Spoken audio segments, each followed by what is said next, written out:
Oi, pessoal.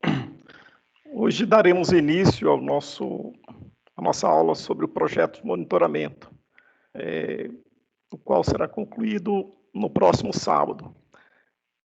Então, eu dividi essa aula em duas partes. Essa primeira parte, nós teremos os conceitos básicos necessários ao entendimento aí do projeto. E na segunda parte, que faremos no sábado, o nosso encontro presencial, aí sim falaremos apenas a parte de implementação. Talvez vocês ouçam aí alguns latidos, cachorros, pássaros, mas não se preocupe, eu estou gravando aqui de casa, então deve ter um ruído de fundo. Também coloquei um pano de fundo aí, só para dar uma disfarçada. Eu vou compartilhar aqui a nossa apresentação. Essa apresentação também já está lá na nossa página da disciplina, no Labuzig, é um arquivo em PDF. Então, a ideia é a gente vai passar esses slides e depois vocês podem acompanhar e essa primeira parte. Então, essa primeira parte traz um embasamento para que possamos entender o projeto como um todo, né? Então, seria a implementação do sistema para monitoramento de processo de usinagem via internet. Esse é o título aí do nossa atividade, né, nossa última atividade. Quando a gente fala, então, do monitoramento de processos para manufatura, aí lembrando daquele conceito aplicado aqui à manufatura discreta, é importante que a gente faça uma separação, né, desse monitoramento em três etapas. A primeira etapa seria a definição da estrutura do processo. Então, a gente está vendo aqui uma barra de tempo, né? E essa definição da estrutura, ela ocorre no que a gente chama de tempo de preparação.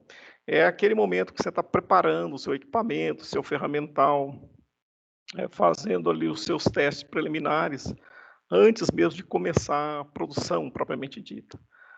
No estágio seguinte, aí sim a gente entra no chamado tempo de execução, né? Então, aqui onde eu começo a produzir as peças, né? já venci aquela fase lá do setup também, né? do chamada preparação. E aí, nessa etapa aqui, a gente avalia o que a gente chama de comportamento do processo. Então, o que está acontecendo, né, em processo. À medida que eu começo, então, a produzir a primeira, né, até a enésima peça do lote, a gente diz, então, que a gente está numa etapa chamada tempo de inspeção.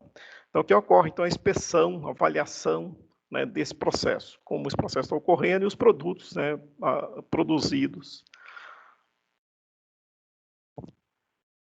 No tempo de preparação, como é que eu posso fazer, então, o monitoramento em tempo de preparação?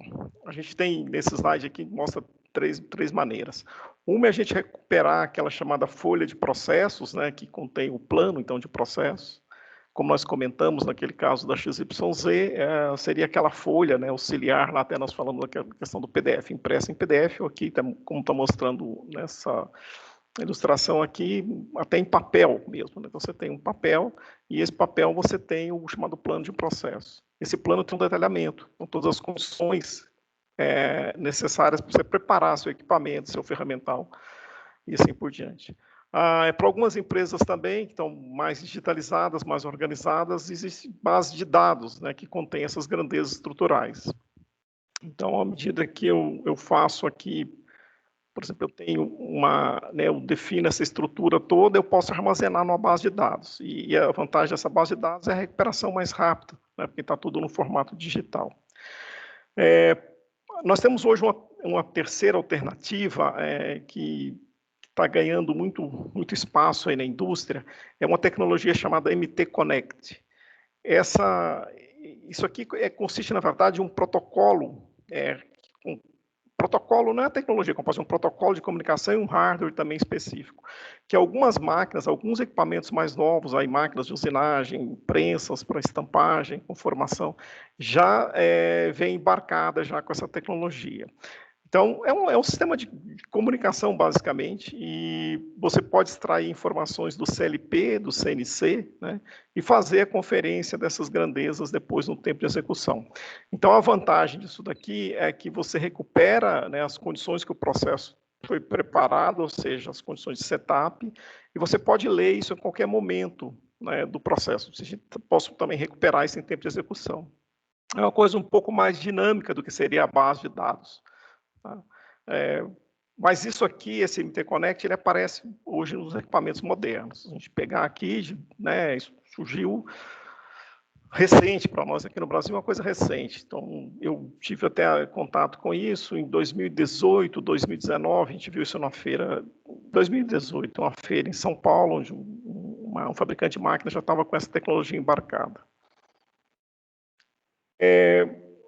Quando a gente faz o monitoramento em tempo de preparação, né, então assim, eu recupero, eu identifico as grandezas, os valores dessas grandezas do processo.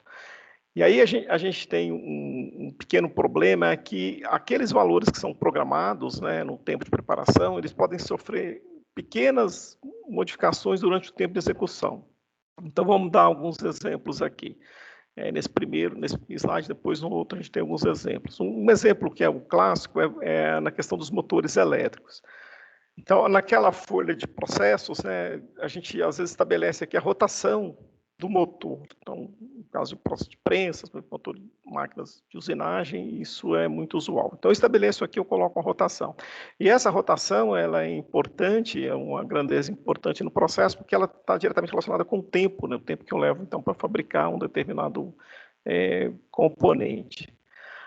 O que acontece é que aquele valor nominal, ele sofre variações depois no tempo de execução. Tá? E essas variações, elas ocorrem por um fenômeno físico que é denominado escorregamento. Então, esse escorregamento é função da carga suportada pelo motor no tempo de execução. Então, quando você programa, você ajusta aquele motor, o motor está parado, né? Então, eu vou programar, vou definir que ele vai rodar com a rotação, por exemplo, de 1.500 RPM. Na prática, a hora que eu começo a gerar trabalho, o eixo do motor começa a girar sob carga, essa rotação tende a cair. Então, a rotação real, ela é dada por essa expressão aqui, ó, que é a rotação síncrona, esse NS é a rotação síncrona, e essa rotação síncrona, por sua vez, é calculada em função da frequência elétrica, né, que é usada para alimentar o motor. Então, no caso, os motores aí de corrente alternada, essa frequência de 60 Hz aqui no Brasil, e o número de par de polos magnéticos, que é uma constante também do projeto do motor. Então, a gente tem 4, 8, né, 2 polos.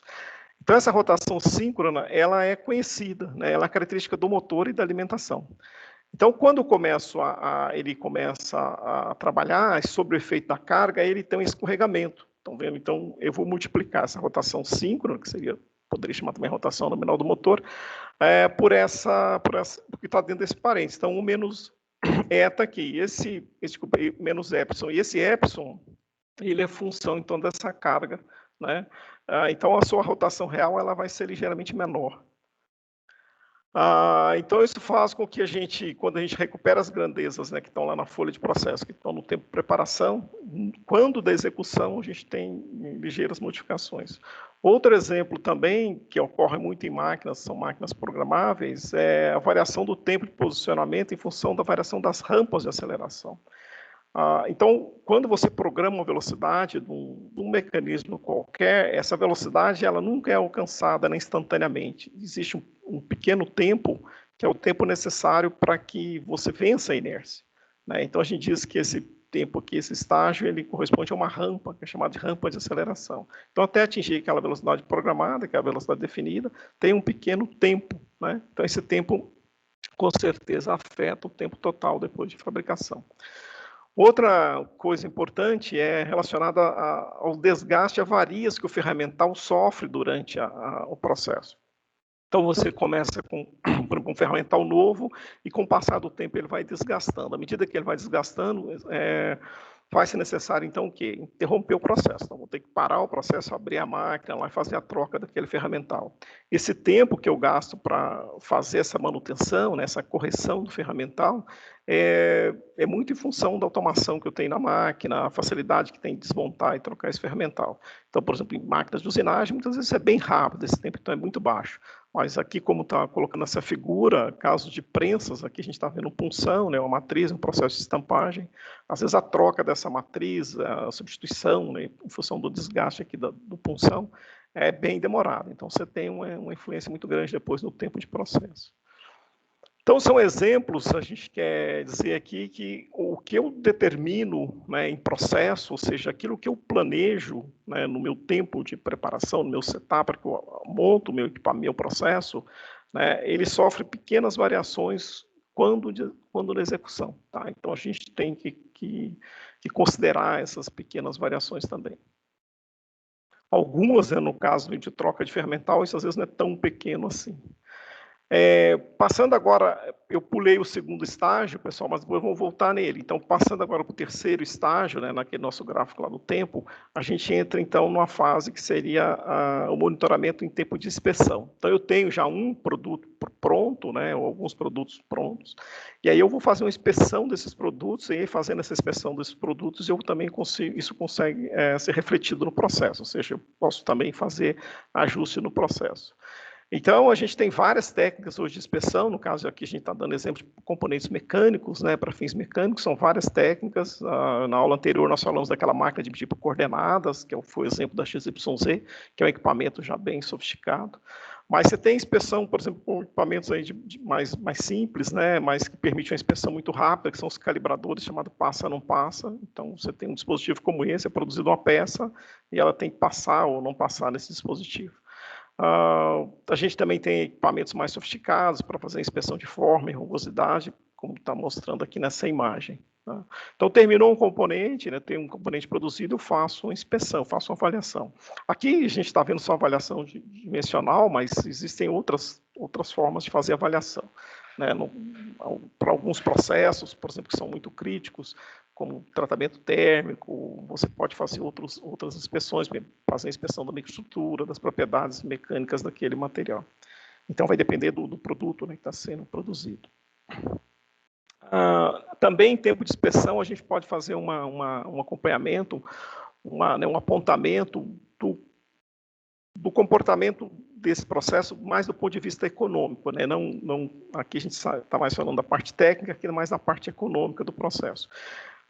Então, algumas empresas têm implementação do chamado Manufacturing Execution System, né? E esse é um sistema que permite fazer um follow-up ali da produção, todo o acompanhamento da produção, identificando, né, eventuais paradas ou variações aqui naquele custo, no tempo e no custo que foi estimado inicialmente.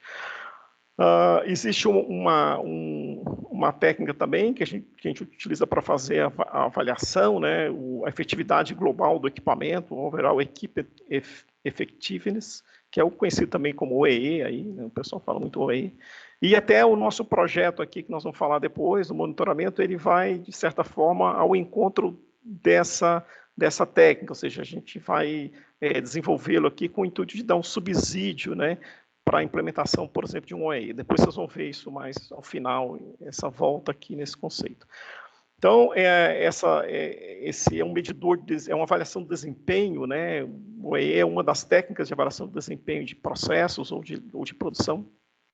E a gente pode avaliar, então, a disponibilidade do processo, no caso, se a gente pensar em um equipamento específico, eu posso identificar, então, parada da máquina, né, por algum motivo, uma manutenção, né, uma falha ali, abrupta, a máquina parou, e aí você pode registrar, identificar isso, apontar isso, né, aquela parada por setup e ajuste, né, regulagens, quedas de velocidade, por exemplo, aí, que pode ocorrer em função de alguma alteração, característica de acionamento da máquina, algo similar.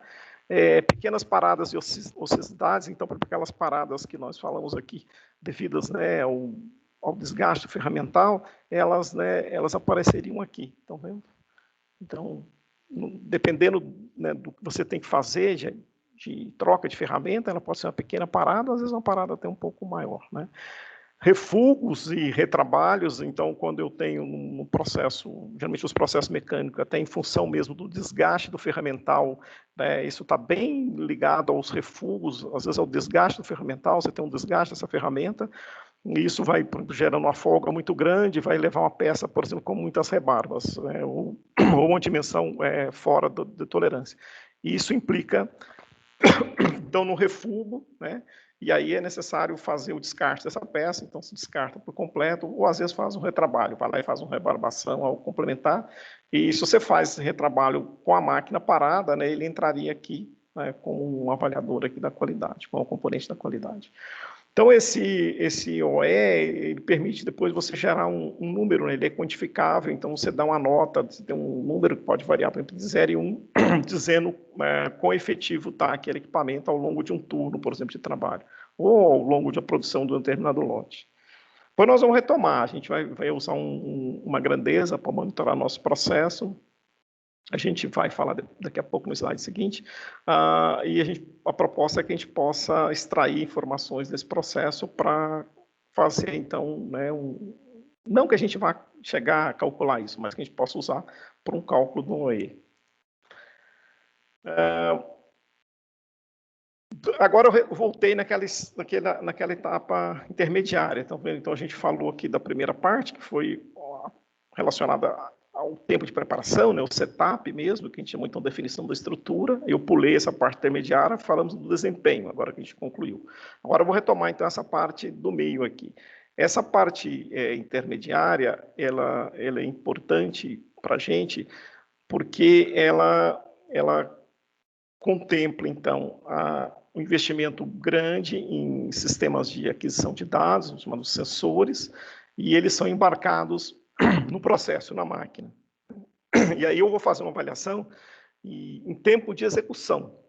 Então, eu estou rodando, estou produzindo peças, e aí eu vou fazendo aquisição, medindo determinadas grandezas, e a partir dessas grandezas lidas, eu posso fazer uma inferência de como esse processo está, ou seja, se ele está correndo, né, se ele está dentro dos meus limites de controle, por exemplo, se está tudo estável, e qual que é o impacto dessas grandezas medidas sobre o meu desempenho. Então, aqui a ideia um pouco desse monitoramento em tempo de execução é que de certa forma, eu posso antecipar isso aqui. Estão vendo? Então, se eu detectar que meu ferramental está desgastando um pouco, isso vai afetar, né, a qualidade daquela grandeza, daquela dimensão, então eu posso tomar medidas corretivas, parar o processo, tomar medidas corretivas. Eu posso também fazer em tempo de execução, né, uma estimativa do meu OE, por exemplo. Posso alimentar um MS. Então, eu não preciso esperar um produto terminar, né, por completo. Eu poderia antecipar isso. De sorte que, para eu conseguir fazer isso, eu preciso embarcar nesse processo, nessa máquina, uma série de sensores, né, de medidores dessas grandezas. Então, nós vamos encontrar na literatura sobre os processos, sobre os diferentes processos, a gente inclui aqui, por exemplo, soldagem, né, a fundição, a conformação, a usinagem, por exemplo, diferentes sensores, diferentes técnicas que são mais apropriadas a um do que ao outro processo. Os requisitos, então, dessa tecnologia que vai estar embarcada é que ela possa fazer medição em tempo real, né? Que a gente possa, a partir dos dados medidos, gerar medidas corretivas, então fazer o que chama de controle adaptativo, que são correções em tempo real, e que também que elas tenham baixa interferência no processo produtivo, porque se eu colocar, depois nós vamos comentar no slide seguinte, tem um quadro que a gente pode discutir essa questão, por exemplo, da interferência. Então, se eu coloco uma técnica aqui para fazer uma medição e ela interfere tanto no processo, né, que ela acaba obstruindo, reduzindo a capacidade produtiva do equipamento. Aí não é tão vantajoso, né? Esse slide, então, pessoal, tem uma espécie de uma compilação, né, das principais técnicas que a gente encontra aí para os processos. Aí, então, nessa primeira coluna tem as técnicas, a interferência com o processo, né? Então a gente classifica aqui entre baixa, alta e média. O tempo de resposta, ou seja, esse tempo de resposta seria o tempo que eu levo para atualizar um determinado valor daquela grandeza. A confiabilidade, né, que isso te dá, para fins, por exemplo, de avaliação, de julgamento, de tomada de decisão, e os processos que a gente geralmente encontra a aplicação dessas técnicas. Então, a primeira técnica seria desvios dimensionais na peça sendo produzida. Então, ao invés de esperar a peça sair da máquina, você pode medir isso em tempo de execução. Então, você embarca sensores na máquina.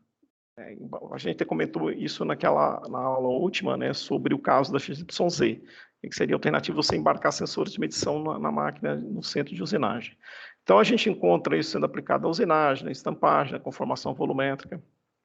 A interferência com o processo é relativamente média, porque em vários casos você tem que parar o processo para você poder fazer a medição. E é um sensor que está dentro da máquina, então ele ocupa um certo volume.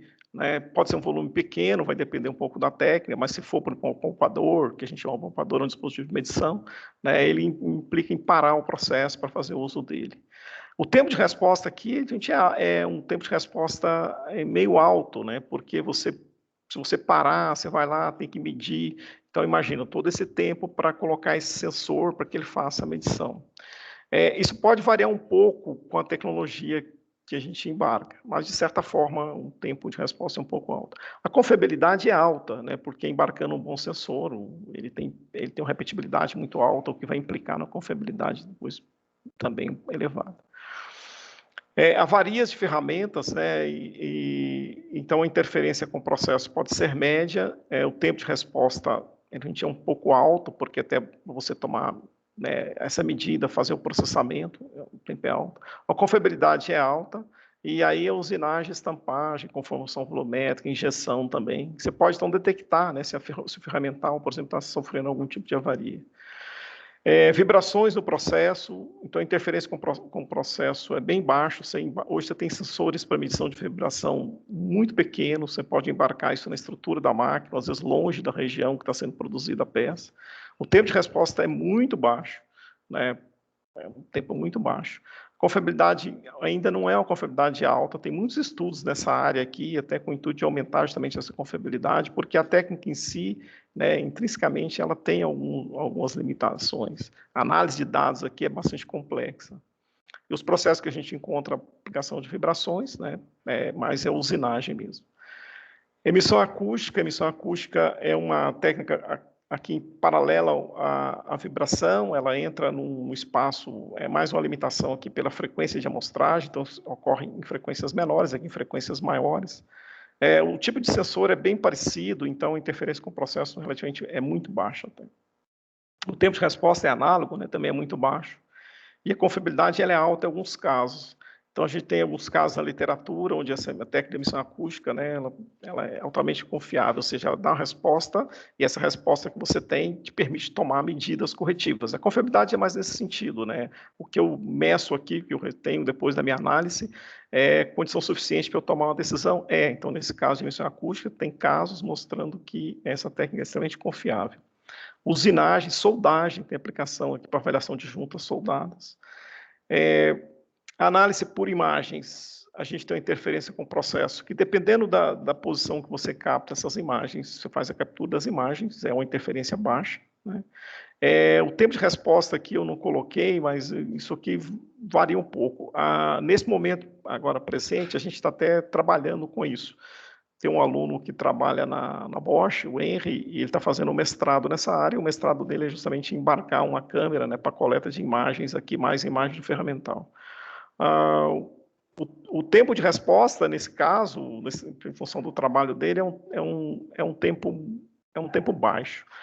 Tá? A gente pode dizer que é um tempo baixo. Mas a confiabilidade é uma coisa que a gente está sendo desenvolvido ainda. Então, a gente encontra alguns exemplos na literatura. Né? Esse trabalho dele, ele está utilizando redes neurais para processar todas as imagens coletadas. Então, o trabalho está em fase assim, de avaliação, posso dizer para vocês. Né? Mas a qualidade das imagens, condições de iluminação, tudo isso aqui interfere, né, depois nessa tomada de decisão. Os processos são diversos, aqui a gente vê muitas aplicações de análise de imagem, quase todos os processos de fabricação. Né? Forças, a medição de forças ocorre mais em usinagem e conformação, mas isso aqui ela tem interferência com o processo um pouco alta, porque você colocar implica em colocar dinamômetros dentro da máquina. Então, ele acaba interferindo muito com o processo. Isso aqui a gente vê mais na condição de laboratório. Aqui no nosso laboratório de usinagem, nós temos uma instrumentação, a gente tem uma plataforma chamada plataforma dinamométrica, então permite a gente fazer medição de força em usinagem. Mas eu confesso para vocês, a montagem disso na máquina rouba muito espaço da máquina, né? Então você interfere muito no volume útil da máquina, além de deixar aqueles cabos, um monte de cabo passando pela região de corte, que a gente chama. Então, assim, a montagem disso causa uma interferência muito grande.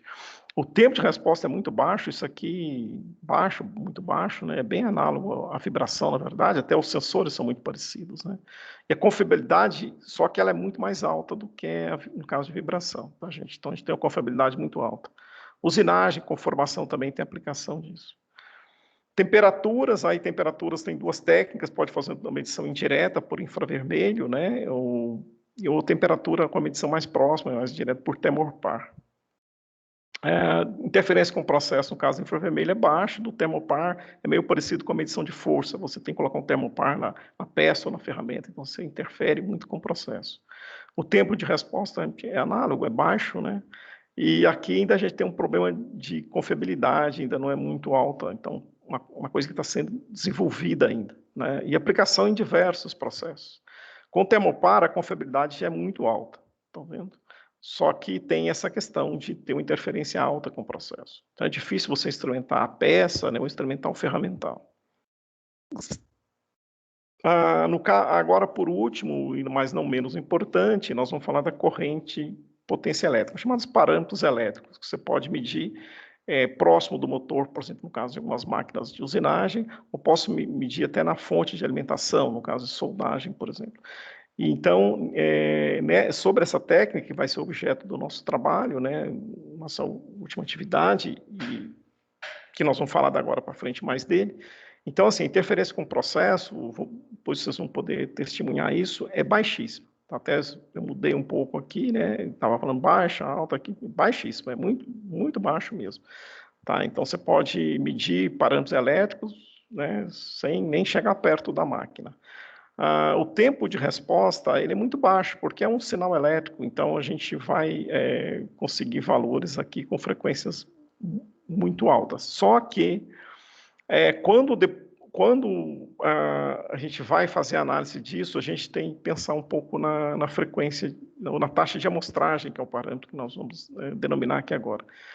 Em alguns casos, o nosso exemplo vai se enquadrar assim, a gente tem uma limitação em função da rede que nós vamos desenvolver, a rede, né, para transmissão dos dados.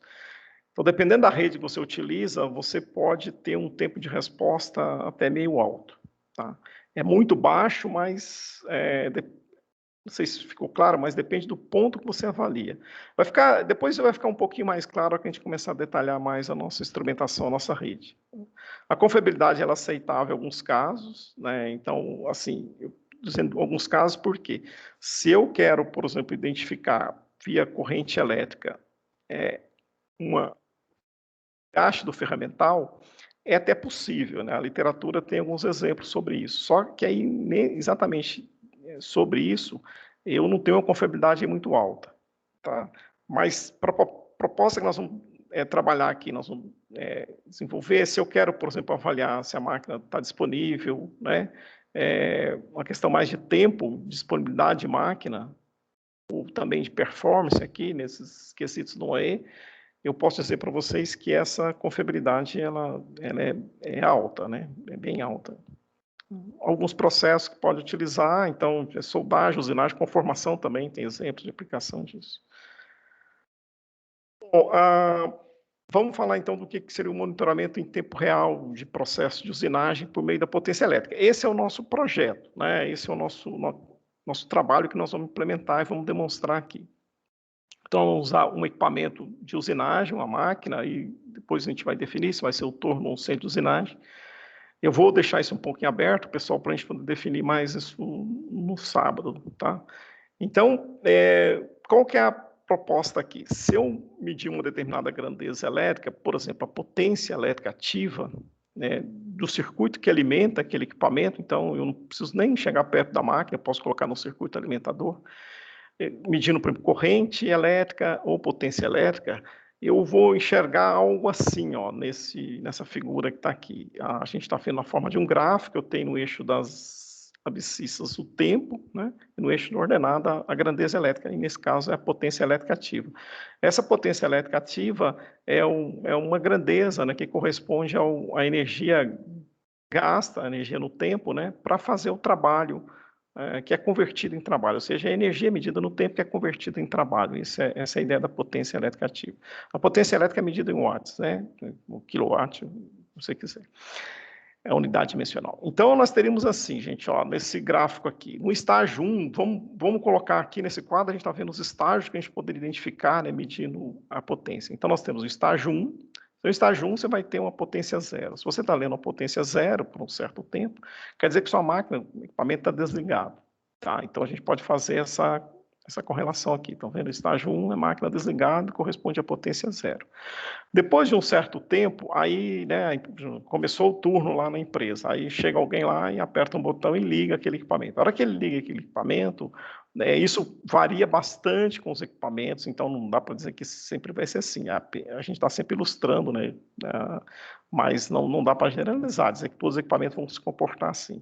Mas boa parte dos equipamentos que tem unidades, por exemplo, eletrônicas, de controles, né, os chamados servo drives, eles funcionam assim, você ligou a máquina e ele começa a consumir energia, como se fosse o computador da gente, né? A gente liga aqui, mesmo que a gente não esteja fazendo nada, a fonte está dissipando um pouco de energia.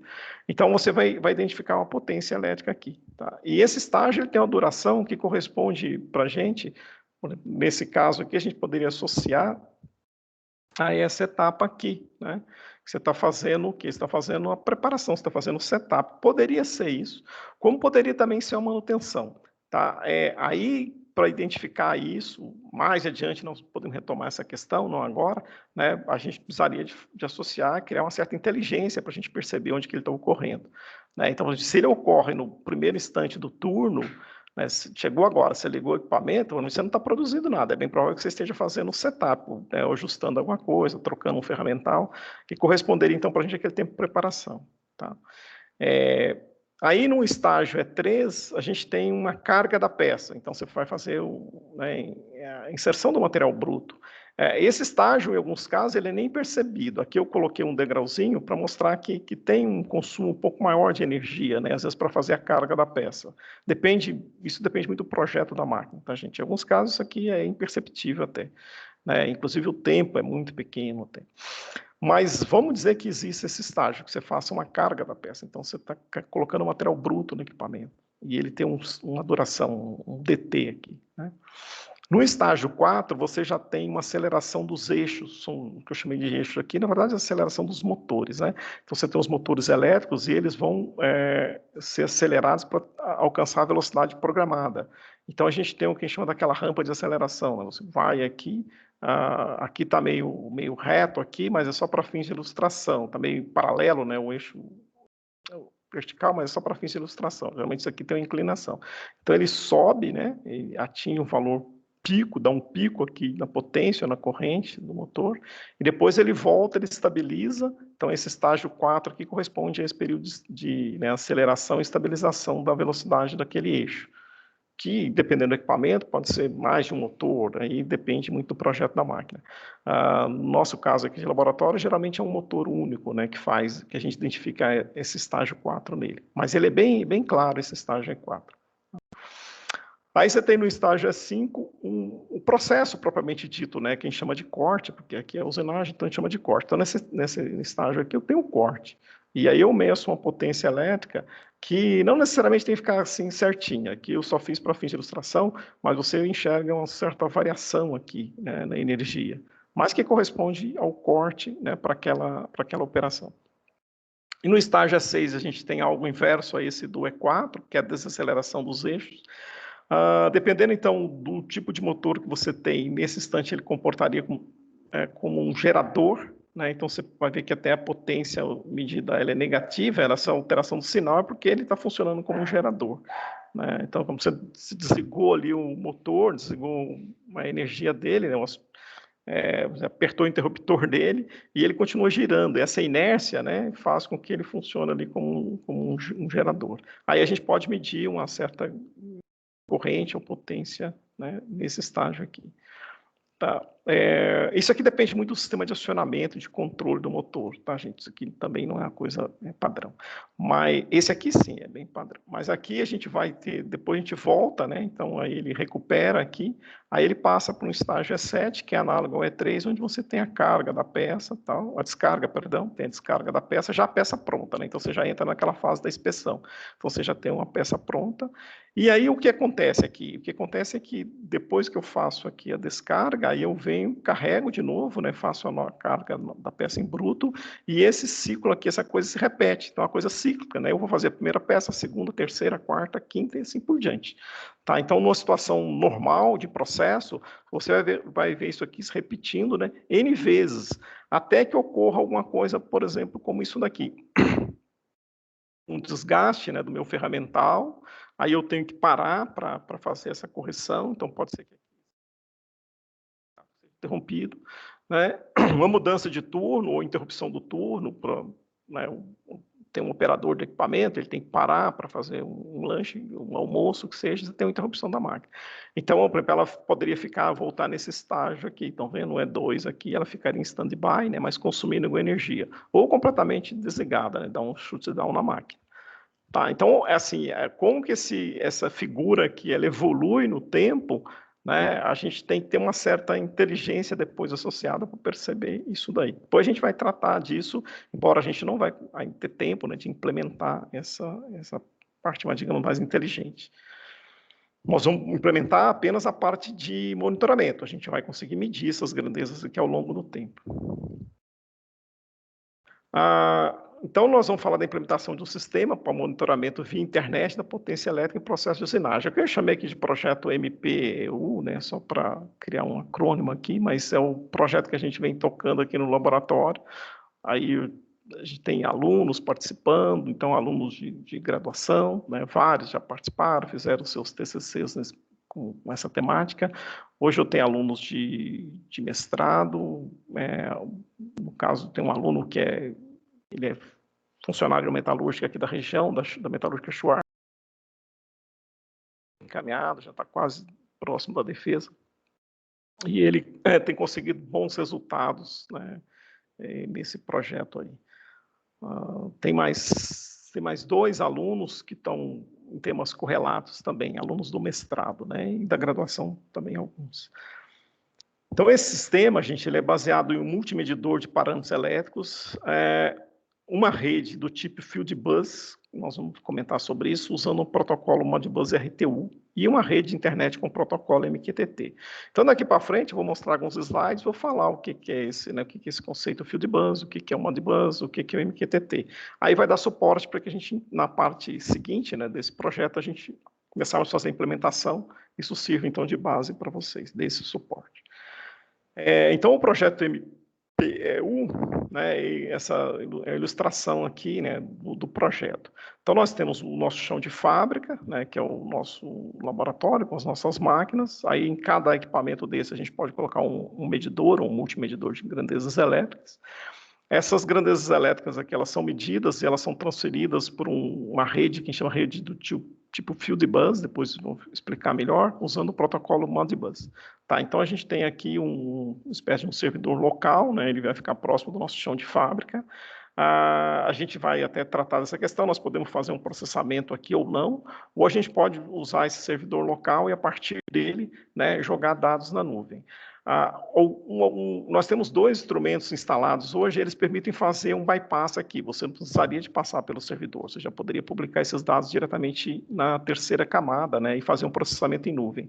Então, observem que nesses 2 patamares a gente tem essa possibilidade. Ou a gente nós podemos fazer um processamento aqui, né, numa camada mais inferior, que o pessoal chama aí de fog processing, né, o processamento próximo ao chão de fábrica, com a sua coleta de dados, ou cloud processing, que é o processamento em nuvem. Tá? Se o seu instrumento é IoT, que é o caso dos nossos, a gente pode fazer esse bypass, a gente pode processar aqui. Aí, dependendo do que a gente quer, né, isso vai estar muito relacionado com aquela nossa taxa de amostragem, a capacidade de medir, de obter dados no tempo. Se a nossa taxa é muito baixa, né, então nós vamos levar muito tempo, por exemplo, para subir um dado aqui para a nuvem e tomar a decisão. Aí compromete, né, essa nossa resposta em tempo real, que a gente tinha comentado naquele slide anterior. Então vamos falar um pouquinho. Depois isso aqui, se a gente vai processar nessa primeira camada ou na camada em nuvem, a gente vai tratar disso no fechamento do relatório desse projeto. Tá?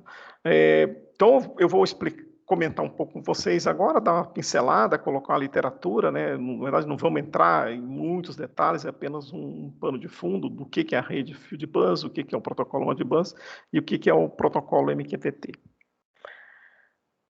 Aqui tem uma imagem do nosso laboratório, não é uma imagem completa, eu tirei só uma foto só para fins de ilustração, mas nós temos, então, no nosso laboratório hoje uma diversificação razoável de máquinas de usinagem.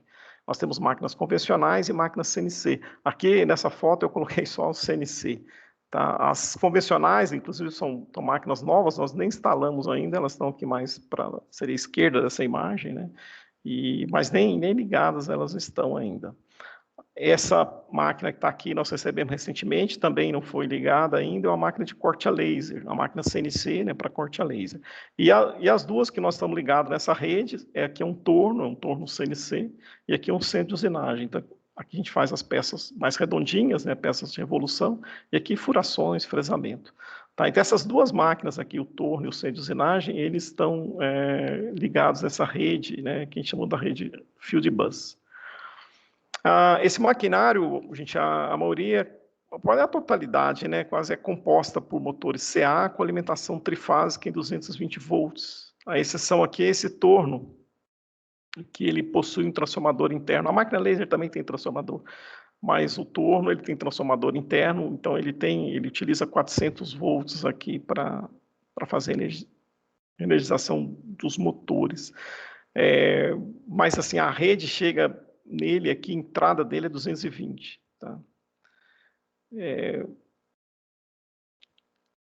Além disso, assim, como a gente tem um parque realmente diversificado aqui, né, os cabos de alimentação das máquinas possuem diâmetros e comprimentos diferentes.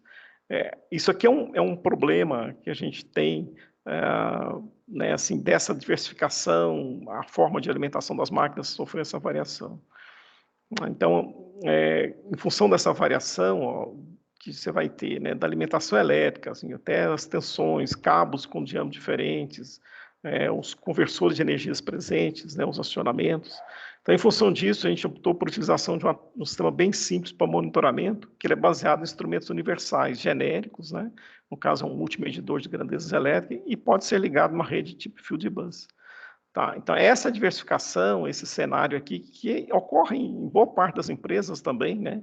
Ele te limita, ele acaba te complicando, assim, se você quiser medir, por exemplo, alguma grandezas nessa máquina aqui, se você for desenvolver um sensor específico para essa máquina, no CLP, no CNC da máquina, é possível fazer, né? Só que depois, se você quiser utilizar essa mesma técnica aqui, nessa máquina, não vai servir, né? Isso que eu quero dizer com esse quadro. Então, a nossa proposta aqui é a gente colocar um medidor na entrada, né, no painel de alimentação das máquinas. Como nós vamos ver nesses slides aqui, ó. Então, o nosso instrumento para medição da potência elétrica são instrumentos dessa família aqui, né, chamado Chrome Multicar, a gente tem um modelo dele, um exemplar, e o Chrome Connect nós temos 2 exemplares. Esses multimedidores, eles são comercializados pela empresa chamada Chrome. Esse, inclusive, foi uma doação que eles fizeram para o laboratório. Esses outros 2 nós compramos, esses aqui nós compramos depois, num outro projeto. Então, eles têm uma conexão com a rede Fieldbus, que a gente chama RS485, o protocolo é Modbus, e permite fazer várias leituras, ler várias grandezas elétricas, né? Aqui um total até 44, esse aqui me permite 50, se vocês me perguntarem quais são essas grandezas, eu não saberia dizer, né? Porque são vários parâmetros que você pode medir numa rede, por exemplo, uma rede CA. E esse modelo mais novo, gente, ele já permite, então, a conexão com o RS485, que é o Fieldbus, e a Ethernet. Além disso, ele pode utilizar os protocolos Modbus RTU, Modbus TCP, né, que vai via internet, e MQTT, tá? Que é o que nós vamos trabalhar depois também. E ele também tem saída para Bluetooth, né? É wireless, né? Sem cabo aqui, tipo Bluetooth. Esse aqui também a gente usou. Eles te dão um aplicativo, você instala o aplicativo no celular. Aí via celular você está próximo, você tem que estar uns 20 metros dele, né? No máximo. Aí você consegue ler as grandezas também. Tá? Então essa última geração, essa geração aqui é um pouco mais moderna, né? Então um verdadeiro IoT. Só que ele tem, a gente observou que ele tem uma pequena desvantagem. Esse aqui ele permite trabalhar com a cabeação um pouco mais grossa, e então ele aqui é um pouco mais limitado. Deu até trabalho para a gente fazer essa instalação. Nesse slide aqui dá para vocês verem como é que eles estão instalados, né? Então seriam são dois exemplares desse modelo aqui. Então, nós temos esse daqui da direita está alimentando o torno, aquele nós chamamos de torno CNC. Então, a gente tem aqui vem um quadro grande elétrico, a gente fez um desvio aqui, né? Então, sai do quadro, os disjuntores estão no quadro, eles passam para o disjuntor auxiliar aqui, isso aqui é só para fins de manutenção, aí depois eles passam pelo instrumento, aí vão lá para a máquina, tá? E aqui seria para o centro de usinagem. E aqui a gente vai ver os cabos passando, né? Os cabos elétricos passam por dentro dele. E ele usa uma técnica de medição de corrente, que a gente chama de sensor do tipo transformador de corrente. Então, por variação do campo eletromagnético, ele consegue, né, detectar a variação da corrente. Funciona como um pequeno transformador. E mede também a tensão, né? Aí ele multiplica a tensão corrente, faz lá uma integração disso, e aí ele tem um valor médio, né, da potência, das grandezas que você quer medir. E esse aqui, então, a gente conseguiu conectar ele pode mandar os dados diretamente para a rede internet, como para a rede interna, a rede Fieldbus. Tá? São esses cabos que vocês estão vendo aqui. Aqui são os 3 cabos de força, né? Aqui são os 3 cabos de força, aqui a gente mede corrente, a gente mede tensão, e aqui a gente tem as saídas, né, digitais já. Então, todas as grandezas já no formato digital. Então essa montagem, aí eu quero mostrar com vocês, é aquela questão de ser uma técnica com baixa interferência, estão vendo? Então a gente pode fazer manutenção disso, tirar, colocar, estamos longe da máquina, a gente está aqui uns 10 metros, 12 metros das máquinas, então não tem interferência nenhuma no processo. Essa é uma grande, grande, grande vantagem dessa técnica da medição dos parâmetros elétricos. Bom, vamos falar um pouquinho da rede Fieldbus, o que é esse conceito de Fieldbus. Então, o Fieldbus é um conceito de rede para transmissão de dados gerado por dispositivos instalados em campo. Campo é o field, né? Através de um barramento bus. Então, você vai ter assim, nessa figura a gente pode ilustrar, né? Você tem um servidor, que é o mestre, aí você passa um único cabo aqui, tá? Isso é uma forma de instalação da rede, né? E os D1 até o DN são os dispositivos. Então, o Fieldbus ele pode ser implementado em diferentes arranjos, a gente chama também de topologias, sendo que o arranjo mais simples assemelha-se a um varal, que é o que está mostrado aqui. Ó. Você tem um único cabo, como se fossem roupas, né? Você vai pendurando os seus instrumentos. Você pode medir tanto grandezas elétricas, você pode medir vazão, então tem instrumento que comunica via rede Fieldbus, medir vazão, pressão, tá? Depende do instrumento que você seleciona. Além dos servidores dos dispositivos, a rede Fieldbus ainda é composta pelo meio físico para transmissão e de um protocolo para a formatação dos dados. Então, a gente tem um meio físico, esse meio físico que a gente chama, são apenas 2 cabinhos, é um par de cabo trançado. Você tem 2 cabinhos aqui trançados, compõe esse varal, e aqui também 2 cabinhos trançados. Mas aqui não aparece, mas a gente faz um aterramento, existe um aterramento, em casos mais sofisticados, o pessoal coloca também alguns resistores, né, para reduzir um pouco, alterar um pouco da impedância da rede. Mas, assim, a nossa instalação, inclusive, que é bem simples, é isso, é um cabo, você liga 2, 3, 4 instrumentos aqui. O meio físico mais utilizado é determinado por uma norma chamada RS 485, né, que é um padrão americano aqui. E estabelece um esquema balanceado para a transmissão de dados em longa distância, dentro de ambientes ruidosos, ruídos gerados por campos eletromagnéticos. Se vocês recordarem, antigamente, ainda tem, né, alguns computadores, aquele famoso RS-232, que é aquela conexão 232, que depois foi substituída, né, pelo USB, que é a nossa porta serial. Então, o 485, ele é uma versão assim, melhorada do RS-232. E ele permite, então, você transmitir até 1 quilômetro. Esse cabo aqui pode ter até 1 quilômetro de distância. Mas, no caso de 1 quilômetro, tem que colocar alguns resistores para fazer um balanceamento de impedância. Mas imagina, até 1 quilômetro, então, dentro de uma fábrica, posso fazer um cabo de 1 quilômetro, e colocar até 240, depois no slide tem aqui 247 instrumentos desse. Tá? Então, ela é uma evolução, né, em termos assim, de robustez daquela RS-232, tá, gente? Mas em termos assim, de cabeamento, tal, até bem parecido. Quando a gente fala em protocolos, então, quando eu transmito esses dados já no formato digital, né, eu vou transmitir, por exemplo, do instrumento, do sensor para o servidor, ou mensagens que são passadas do servidor para os sensores, a gente pode utilizar vários protocolos. Aí no mercado, a gente tem, lembra daquele negócio da sopa de letrinha? Então é bem isso aqui. Cada fabricante aí adota um protocolo, né? Infelizmente.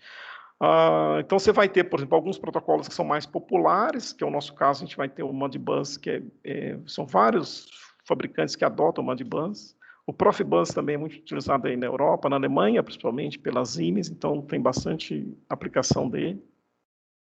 E esse outro Cercos também, já vi alguns produtos que vêm com ele. Nos Estados Unidos, parece que tem algumas coisas nesse HART protocolo também. E existe um Foundation Fieldbus, que é uma tentativa de uniformizar, né, de dar única base para todos os protocolos. Mas, infelizmente, não tem. Então, assim, se você comprar um instrumento, ele já vem com protocolo. Aí você não vai conseguir mudar esse protocolo, né, a menos que você faça uma interface. Voltando àquela questão das interfaces. Né?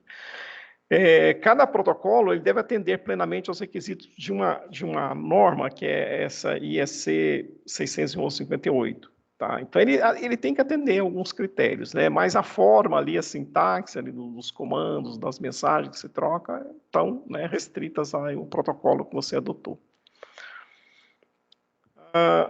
No nosso caso, a gente está fazendo uso do protocolo Modbus RTU. Aí ele possui uma comunicação baseada no conceito mestre-escravos, que funciona mais ou menos assim. Geralmente, a figura do mestre é criada por meio de um programa compilado para um microcomputador, né, ou microprocessador, um CLP, por exemplo. Os escravos são os dispositivos de campo, cujos processadores também possuem um programa capaz de interpretar, processar e responder às mensagens geradas. Esse protocolo Modbus, ele é um formato aberto, não é um formato neutro, não, mas é um formato aberto e ele é disponível ao público nesse endereço aqui. Então, quem quiser ler depois sobre o Modbus, tem muita informação dele nesse Modbus.org, tá? Então, a ideia aqui é o seguinte, você tem um protocolo, né? Você pode... um programa que permite você, então, comunicar com seus instrumentos. Então, ele fica armazenado aqui, né, e ele faz essa comunicação. E, internamente nos instrumentos, ele está espelhado também nos instrumentos. Né? Então, ele é capaz de processar e mandar mensagens por meio dessa rede aqui. O que a gente chama de mestre-escravo deriva do quê? Nesse tipo de rede, né, eu não só pelo protocolo, mas na rede em si, na rede tipo Fieldbus, apenas o mestre pode iniciar uma comunicação, uma transação, também denominada por pergunta. Então, ele formata a pergunta, né? Após formatar a pergunta, o mestre irradia a pergunta pela rede. Então, quando ele faz uma pergunta, ele faz a comunicação em forma de pergunta-resposta, então ele sempre vai irradiar essa pergunta por toda a rede, pelos todos os dispositivos que compõem a rede. Tá? Essa pergunta ela pode ser despachada para todos eles, né? Aí ele coloca o endereço 0 na pergunta, na mensagem, ou para um dispositivo específico, aí ele inclui o endereço dele. Então, por exemplo, se eu quero comunicar só com o D1, aí eu vou colocar o endereço do D1. Se eu quero comunicar com o D5, coloco o endereço do D5. Se eu quero comunicar com todos, eu coloco o D0. Todos os dispositivos, aí são chamados escravos, né? Eles irão receber e ler as mensagens, as perguntas enviadas. No caso de mensagens irradiadas para todos eles, aí ela tem o endereço 0, não haverá respostas. Esse tipo de mensagem serve apenas para escrita, alteração de parâmetros. Então, se quiser fazer uma reconfiguração da rede, você pode mandar o que a gente chama de broadcasting, você manda uma única mensagem para todos, eles alteram lá, mas não tem resposta. Tá? Então, a comunicação é só unidirecional. Nesse caso, né, quando ele endereça 0. No caso de mensagens que são endereçadas com o número de um dispositivo, de um deles, né, apenas o destinatário irá processar e dar ao mestre a resposta à pergunta enviada. Então, eles recebem, mas é só aquele que tem o endereço, né, que vai processar aquilo e vai responder. E, nesse caso, tem resposta. O cadastro dos dispositivos na rede fica a cargo do usuário final. Ao todo, a gente pode incluir até 247 dispositivos, os quais são endereçados entre 1 a 247. Tá? Lembrando que o 0, né, nenhum pode ter o número 0, porque o 0 é aquela comunicação lá, o broadcast. No Modbus RTU, o RTU significa Remote Terminal Unit, as mensagens são transmitidas sequencialmente, bit a bit, e podem variar um pouco em relação ao controle de paridade. Então, isso aqui varia um pouco com a implementação que foi feita no instrumento. Tá? Então, nós temos, né, um bit aqui que corresponde ao início da mensagem, o start. Aí depois você tem na sequência os 8 bits que corresponde, né, a um caractere, um dígito que você está mandando pela rede. Aí você tem um outro dígito aqui que corresponde a um teste de paridade e outro é o final da mensagem, né, parar a mensagem. Tá vendo? Então, quando você tem esse verificação de paridade, é para verificar se não houve uma corrupção aqui, uma troca de um bit desse. Porque vai ser 01, 01, 01. Aí depois faz uma soma aqui, né? E esse último bit ele corresponde a isso. Então, o que chama de teste de paridade. E tem algumas mensagens que você faz sem o teste de paridade. Então, você reserva os dois últimos bits aqui só para informar o fim da mensagem. Tá? Então, só que essa variação é informada, né, pelo fabricante, desenvolvedor do instrumento. E é fácil você ajeitar isso daqui na sua rede. No caso do Modbus RTU, uma mensagem é organizada em um quadro de 4 campos. Então, você vai ter o primeiro campo, o endereço, né, que corresponde ao instrumento. Então, um byte aqui, o código da função, um byte também, e os dados que você quer receber, aí é n vezes o número de bytes que são relacionados àquela grandeza. No nosso caso, a gente fala em grandeza, a grandeza que a gente quer medir. E, por último, outro campo, ele é utilizado para fazer uma verificação da mensagem, que é alguma coisa mais sofisticada do que o teste da paridade. Então, aqui você faz um teste, né, se a mensagem for ou não violada. Então, é um teste mais completo e, digamos, muito mais confiável do que aquele teste de paridade. O endereço deve ser um número escolhido entre o intervalo 0 e 247, que a gente já falou dele, o endereço, né? Sendo que o 0 é utilizado para comunicação com todos, o broadcasting aqui. O código da mensagem, gente, deve ser fornecido o código da função, né, deve ser fornecido pelo desenvolvedor do dispositivo. Então, no manual do dispositivo, você tem qual que é o código que você coloca para recuperar uma determinada grandeza que aquele instrumento está lendo. Tá?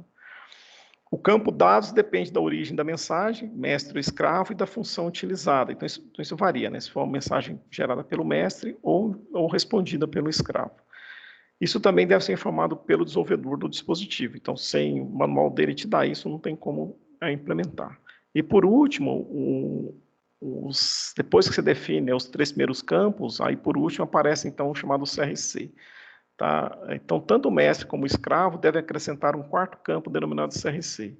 Esse campo tem um tamanho fixo de 2 bytes, então são 16 bits, e deve ser calculado em função do conteúdo dos 3 primeiros campos.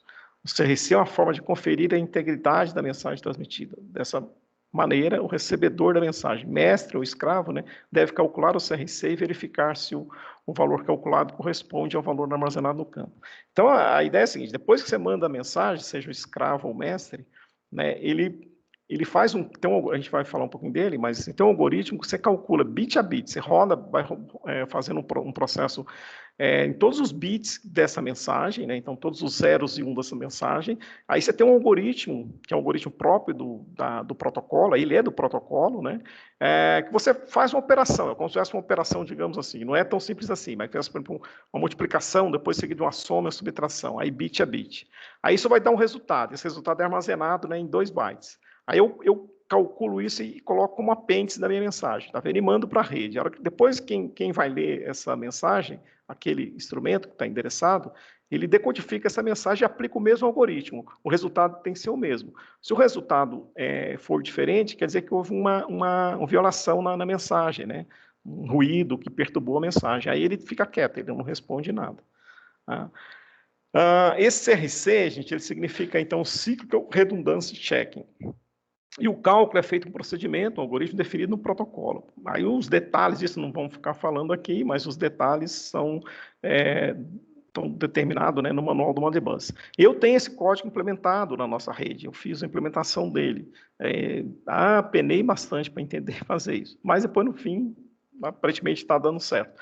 Então, depois, se alguém tiver alguma curiosidade, né, e quiser entender como que esse algoritmo funciona, tal, eu posso até mandar o programa sem problema nenhum. Aí eu mando o programa. Eu coloquei do lado aqui um fluxograma que eu tirei aqui do Modbus. Aí eu mando para vocês depois o fluxograma. Mando isso aqui na forma de código mesmo, né, implementado. Tá? Mas é algo que ele é uma exigência desse protocolo, né? Mas ele tem as vantagens. A vantagem é que você tem uma transmissão de dados com um pouco mais, a confiabilidade, né, da transmissão desses dados aumenta muito. Mas, por outro lado, você consome 16 bits, 2 bytes aí que você consome, então você tem um tempo maior para processar esse negócio. Tá? É um custo, a gente avaliar o custo-benefício aí da coisa. Tá? Mas sem isso não funciona, você não consegue comunicar se você não implementar isso. Bom, então o que nós estamos falando? Ó, a gente está falando desse protocolo Modbus e dessa tecnologia Fieldbus, que ela compreende essa parte aqui do nosso esquema, né? Então nós temos um medidor aqui, então até esse nível aqui, estão vendo? Ó, do medidor até o nosso servidor local, ele está funcionando com essa rede Fieldbus com o protocolo Modbus. Então todos os nossos instrumentos seguem o protocolo Modbus. Então nós estamos nessa parte interna aqui, né? Próximo ao chão de fábrica. Tá? Agora, daqui para a nuvem, o que nós vamos fazer então? Se a gente vai transmitir algum dado para a nuvem, aí o que nós optamos por fazer? Então, nós vamos falar do tal do MQTT agora. A forma que eu tenho, então, para jogar esses dados para a nuvem seria usar o protocolo HTTP, né, que é esse que a gente comunica aí pela internet, mandar nossos e-mails e tal, é uma forma que tem. Agora, quando a gente vai olhar aplicações industriais, até os sistemas que a gente tem contato, os IoTs, os dispositivos IoTs, muita gente faz referência a esse protocolo MQTT. Então, ele ganhou corpo, ele ganhou, né, digamos, tem um interesse muito grande, e pela simplicidade desse protocolo, ele acabou se ficando bastante atrativo. Então, o MQTT, gente, ele é um acrônimo, né, para esse Message Queue Telemetry, transporte. E refere-se a um protocolo. A gente lendo isso aqui não dá para entender o que é, né, mas assim, não faz muito sentido, mas depois explicando aqui fica mais claro. Então, ele refere-se a um protocolo de transferência de dados por internet sobre os protocolos TCP, tá vendo? Então, ele usa o protocolo TCP, só que ele tem uma formatação, né, que é própria dele. Ele é um protocolo muito leve e simples, quando comparado ao protocolo Modbus discutido anteriormente. Então, toda aquela questão da gente fazer, né, aquela divisão em 4 campos, o CRC e tal, a gente não precisa preocupar com isso nesse MQTT, é isso que eu quero dizer nesse parágrafo aqui. Esse protocolo, aqui é um pouquinho da história dele, né, ele foi concebido, é bem antigo, em 1999, pelo Andy Stanford e o Arlen Napier aqui, para aplicações de telemetria. Isso aqui está no Wikipedia, né? Tirei do Wikipedia. Então, eles aplicaram para o monitoramento de dutos transportadores de petróleo no deserto. Então, eles desenvolveram esse protocolo, né, para fazer comunicação remota mesmo. Tá? Então, é algo voltado mais para telemetria. Tá vendo? Daí o nome telemetria aqui. O protocolo MQTT, nesse protocolo, as mensagens são transmitidas na forma de textos, strings, se bem que a gente pode transmitir também imagens, né, mas strings aqui, seguindo o formato Unicode Transformation Format, o UTF-8. O tamanho das mensagens pode variar de poucos bytes até um total de 256. Aqui não tem referência nenhuma, está dizendo, mas é permitido transferir imagens também. O protocolo MQTT é baseado no padrão publicador-assinante. Aqui que está a graça do negócio, que está a beleza do negócio, é isso aqui agora. Quer ver? O protocolo MQTT é baseado no padrão publicador-assinante e possibilita a distribuição de mensagens do tipo um para muitos, mas sem o acoplamento direto dos clientes, tal como esquematizado a seguir. Então, observe esse esquema. O esquema que está a graça do protocolo é isso aqui, ó. O que você faz, então? Vamos usar essa ilustração aqui para explicar. Digamos que o nosso laboratório lá, então, os nossos medidores, né? A nossa rede aqui, ó, ela é um publicador. Tá? Então, desse servidor, por exemplo, aqui, eu posso ler qualquer um dos instrumentos, aí eu posso publicar isso em nuvem. Quando eu publico isso em nuvem, então, eu sou um cara que vai publicar. Ou eu chamei aqui de cliente 1, né? Cliente que é cliente desse serviço como um todo. Então, eu só publico. Então, meu papel aqui é só publicar. Então, eu vou ler lá uma grandeza elétrica, uma corrente, a potência, e vou publicar aqui, né, nesse servidor. que é que a gente chama também de broker, né, que é o nosso intermediador aqui. E quem estiver do lado oposto, os interessados, né, nesses dados aqui, eles são os outros clientes, chamam de cliente 2 até cliente N, né, 2, 3 até o enésimo cliente. E o que eles fazem, na verdade? Eles vão assinar, a gente depois vai usar um termo, que é um termo técnico, eles vão assinar um tópico, né, que está dentro desse servidor.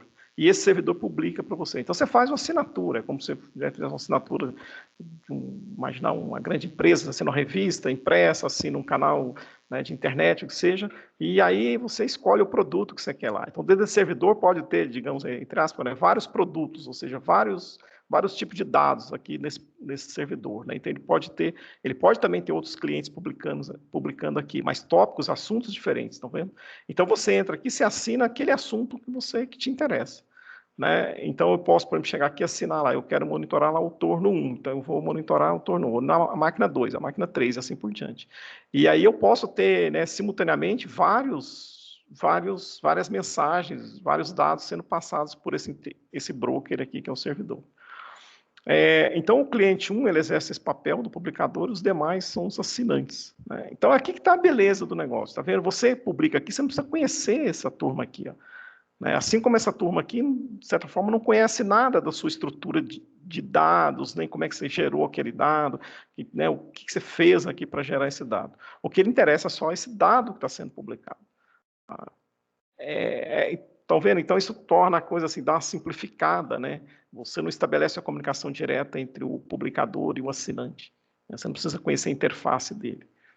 Esse broker, gente, ele faz uma espécie aí não é bem essa ideia aqui, mas é como a gente falou na aula passada, daquela questão todas as interfaces, daquela muvuca que tem hoje nas interfaces, né, nas nossas redes internas.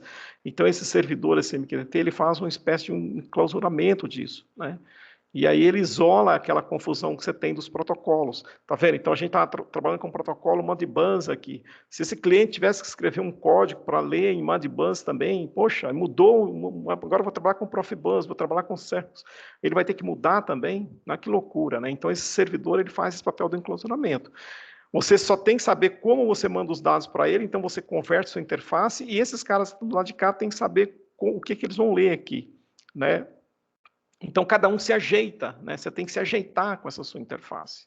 Você pode mudar a tecnologia no futuro você pode mudar a sua rede aqui. Eu posso deixar de trabalhar com, por exemplo, eu não quero mais trabalhar com Modbus, eu quero mexer toda a minha instrumentação, né, e vou usar esse protocolo, por exemplo, aqui. Eu estava até interessado nele recentemente, esse Circus aqui. Então, vou passar tudo para Circus, vou mudar toda a minha instrumentação. Legal. Tá? Mas eu já assinava aquele serviço, aquele tópico, estou aqui como cliente 2 ou 3. Não interessa, para eu publicar nesse servidor, eu tenho que me ajustar ao protocolo dele, então eu mando para ele aqui. Né? Então a gente quebra um pouco, né? Consegue dar uma ajustada um pouco naquela muvuca, que a gente viu até aquele quadro na aula passada, que é aquela muvuca das interfaces.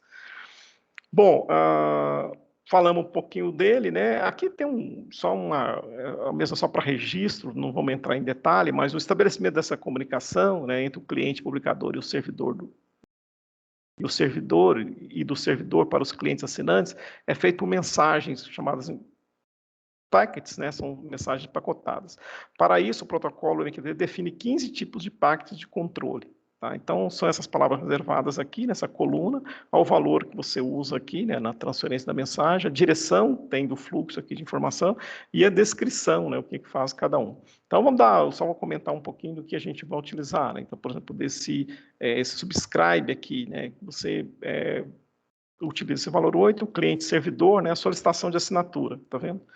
E aqui ele confirma no subback a sua assinatura, e o unscribe aqui que você solicita a suspensão da assinatura, por exemplo. Né? Você pode desconectar também, então você tem uma palavra reservada para desconectar, você tem uma palavra reservada para publicação, né? Então, publicação, esse pub aqui sempre é o publish até o publicomp aqui relativo à parte da publicação. Tá? Então, são palavras reservadas, é uma coisa assim, bem simples, né, até de entender aqui o que é feito. Ao estabelecer a comunicação, o cliente publicador pode definir um valor de 0 a 2 para a qualidade do serviço. Isso é uma coisa importante, porque dá um pouco de confiabilidade. Ele remete um pouco àquela ideia do CRC que a gente viu no Modbus, tá? Dá um pouco de confiabilidade da mensagem que é transmitida. Por outro lado, ele pode tornar a comunicação um pouco mais lenta. Da mesma forma, um cliente assinante pode definir um Quality of Service do lado dele também. A qualidade de serviço de uma publicação encaminhada para um assinante pode ser diferente da qualidade de serviço da publicação. O menor dos dois valores é usado para encaminhar a publicação. No finalzinho, aqui tem um slide mostrando um pouco isso aqui. Aí, para maiores detalhes sobre o assunto, eu coloquei esses textos aqui, né? Quem quiser estudar um pouco mais sobre isso. Essa parte, ela está mais relacionada com a confiabilidade, tá vendo? Você evitar, por exemplo, né, a violação da sua rede, a segurança dos dados. Então, a gente aqui não vai também entrar muito nesses detalhes, porque vamos fazer apenas um protótipo, né?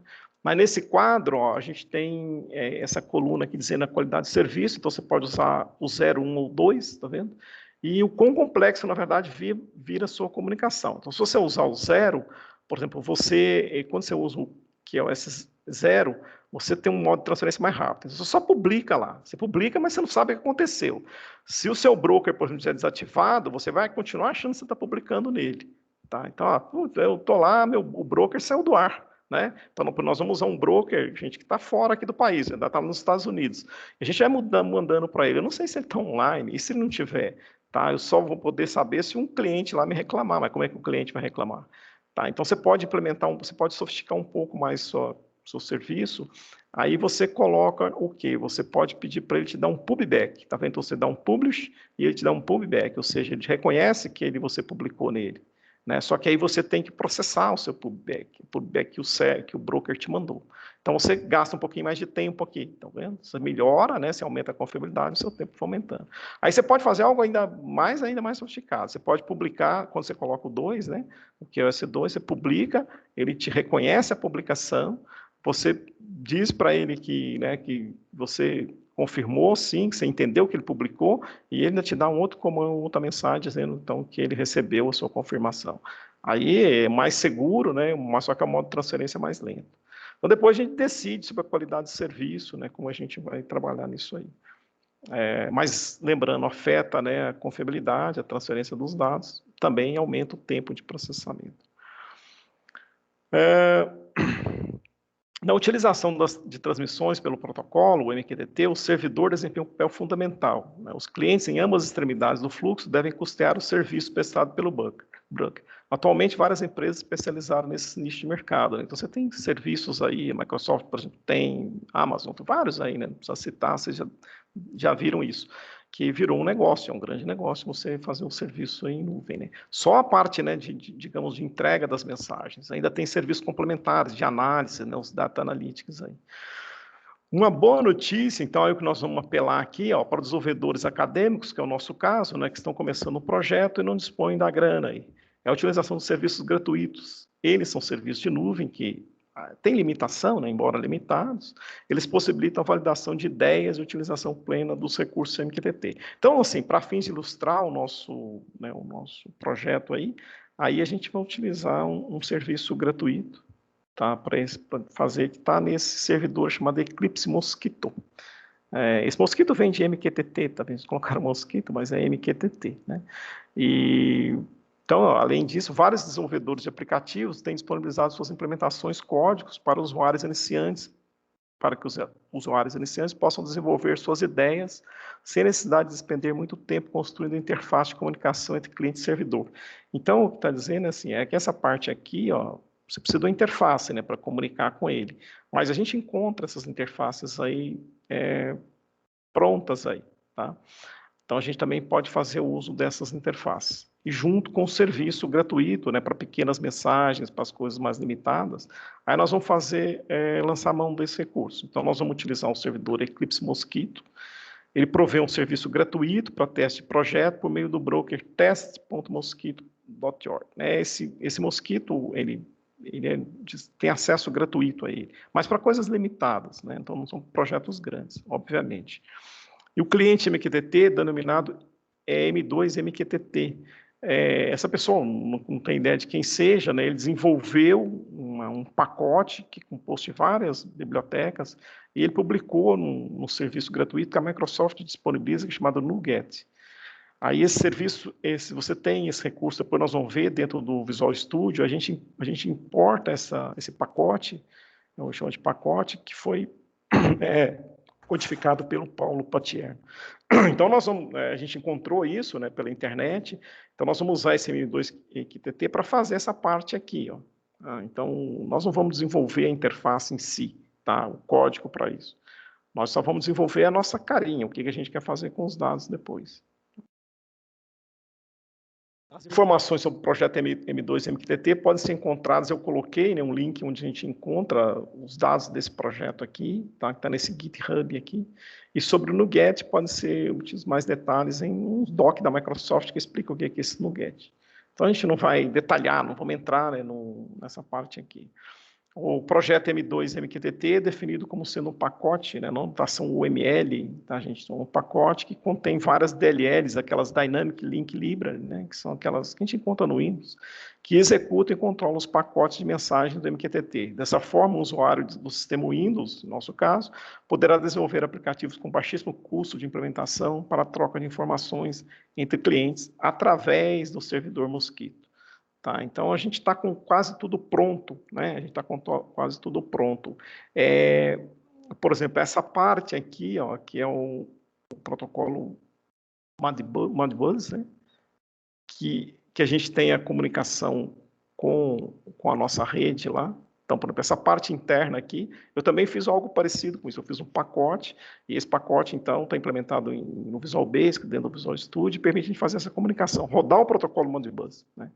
Então, depois, nesse projeto a gente não vai ter tempo, né? Então eu não vou explicar muito isso.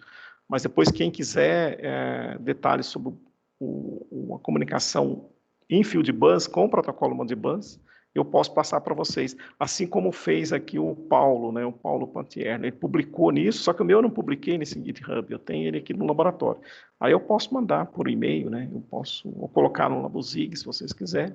Também que funciona do mesmo jeito, a gente coloca um pacote lá, tá? Compila um programa como sendo uma classe, e aí são uma ou várias classes, né, que compõem um pacote. Então, a Microsoft, esse Visual Studio, ele tem uma tecnologia que você faz um programa, eu quero fazer um programa, mas o programa não tem cara, ele não tem interface com o usuário. Ele é um conjunto de classes, né? Essas classes, então, elas são programadas como DLLs e elas compõem esse pacote aqui. Aí você pode transferir isso para um terceiro, né? Para ele montar o projeto dele e fazer essa interface. Bom, pessoal, com isso a gente encerra, então, a nossa primeira parte. Então, a nossa primeira parte foi ver um pouco, né, do que é o monitoramento dos processos, tá? O que a gente vai, o que nós vamos trabalhar de certa forma, tá? Assim, embasamento para o nosso projeto. A partir de agora, a segunda parte, nós vamos falar então da implementação, da codificação. Aí nessa codificação, então, o trabalho que vocês vão ter é desenvolver uma interface, né, para fazer esse cliente aqui. Então, nós vamos ter o cliente 2, né, aí cada grupo, né, o cliente 1, 2 e 3, e vocês vão fazer uma interface para ler esses dados aqui, tá? Para assinar nesse servidor e ler esses dados e fazer um tratamento com esses dados. Aí nós vamos poder fazer uma avaliação, né, desse monitoramento aqui, o que a gente pode fazer monitorando em tempo real, né, que é um monitoramento bem em tempo real. Então, nós vamos fazer do comportamento do processo em tempo de execução, né? E aí, com essa avaliação, o que nós podemos discutir, né, sobre o comportamento do processo? A gente pode tomar alguma decisão, podemos gerar indicadores como esse daqui, por exemplo, né, um OE. Tá? Então, daí para frente, depois é um relatório, né, sobre as possibilidades de utilização desses dados. Combinado, então? Então, a gente dá por encerrada essa parte.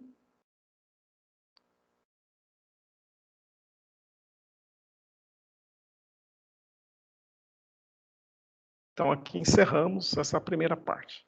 Até o próximo encontro, onde vamos dar, então, os detalhes da nossa implementação.